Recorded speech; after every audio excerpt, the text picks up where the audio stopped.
আমাদের গেমের মধ্যে কিন্তু চলে এসেছে ইটাচি উসিয়ার বান্ডেল। তো এই বান্ডেলটার জন্য আমি 2 মাস ওয়েট করেছিলাম, তো ফাইনালি কিন্তু সেই বান্ডেলটা চলে এসেছে এবং আমরা আজকে এটা বের করবো। দেখা যাক কত ডায়মন্ড লাগে। আমাদের কাছে কিন্তু 5,000 মতন ডায়মন্ড আছে, এই ডায়মন্ড মধ্যে পাবো কিনা শিওর জানি না। তারপরে ভাই ভিডিওটা ফাস্ট করে দিলাম। অলরেডি আমি এই ভিডিও রেকর্ডিং অন করার আগে কয়েকটি স্পিন মারছিলাম কিন্তু কিছুই পাইনি। ভাই ভিডিওটা অনেক ফাস্ট করে দিচ্ছি যেন ভিডিওটা লং না হয়, তাই সেটা ভিডিওটা 8 থেকে 10 মিনিটের হয়ে যায়।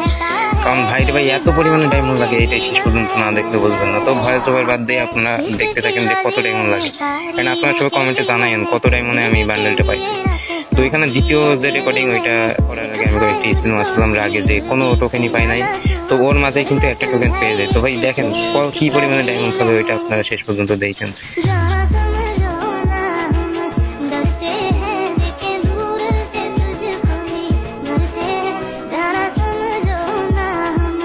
এখানে কিন্তু আমি ভাই উড়াধুরা স্পিন মারতেছিলাম, উড়াধুরা পুরা এবার ক্যারেক্টার চেঞ্জ করে উড়াধুরা স্পিন। ভাই কোনো রাগে ভাই আমি কোনো দেখারই টাইম পাই নাই।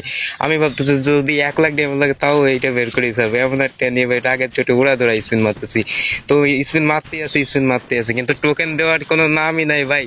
বান্ডেল তো দূরের কথা ভাই, টোকেনই দেয় নাই। তো কেমনে কি ভাই, এখনো কিছুই দেয় না। তো ফাইনালি কিন্তু ভাই ইটাচি উসিয়ার বান্ডেল দিয়ে দিয়েছে ভাই, আগে কয়েকটি স্ক্রিনশট নিয়ে দেয় ফাইনালি ভাই। তো এবার দেখেন ভাই এই বান্ডেলটা কি পরিমাণে জোস।